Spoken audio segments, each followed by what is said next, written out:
भारतीय राजनीति में एक बार फिर तूफान खड़ा हो गया है।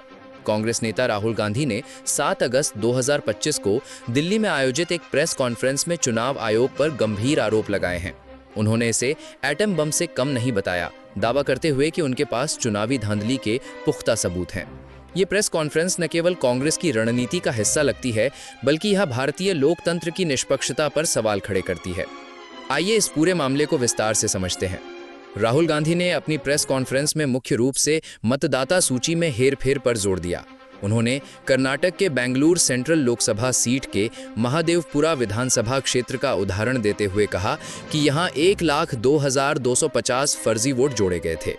उनके अनुसार भाजपा ने इस सीट को 32,707 वोटों से जीता, लेकिन महादेवपुरा में ही 1,14,046 वोटों की भारी बढ़त हासिल की, जो संदेहास्पद है। इसके अलावा महाराष्ट्र में लाखों मतदाताओं के नाम अचानक जोड़े जाने का आरोप लगाया गया। राहुल गांधी ने 5 प्रमुख तरीकों का जिक्र किया जिनसे कथित धांधली हुई: मतदाता सूची में नामों का जोड़ना और घटाना, वोटिंग बूथों का अचानक बदलाव, फर्जी वोटरों की एंट्री, विपक्षी समर्थकों के नामों को चुनकर हटाना, चुनाव आयोग द्वारा डिजिटल डेटा उपलब्ध न कराना।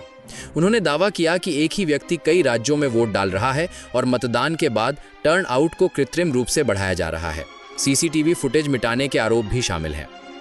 चुनाव आयोग ने इन आरोपों को सिरे से खारिज कर दिया। आयोग ने बयान जारी कर कहा कि राहुल गांधी के दावे भ्रामक और गुमराह करने वाले हैं। आयोग ने अपनी निष्पक्षता पर जोर देते हुए राहुल गांधी से आरोपों के समर्थन में हलफनामा मांगा है।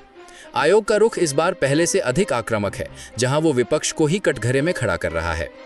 भाजपा ने राहुल गांधी के आरोपों को बेबुनियाद बताते हुए पलटवार किया। पार्टी के राष्ट्रीय प्रवक्ता संबित पात्रा ने कहा कि कांग्रेस हार के बाद ऐसे आरोप लगाती है, लेकिन जीतने पर चुप रहती है। प्रेस कॉन्फ्रेंस के बाद इंडिया ब्लॉक की बैठक हुई, जिसमें 25 पार्टियों के करीब 50 नेता शामिल हुए। तेजस्वी यादव, रेवंत रेड्डी और कमल हासन जैसे प्रमुख चेहरे मौजूद थे।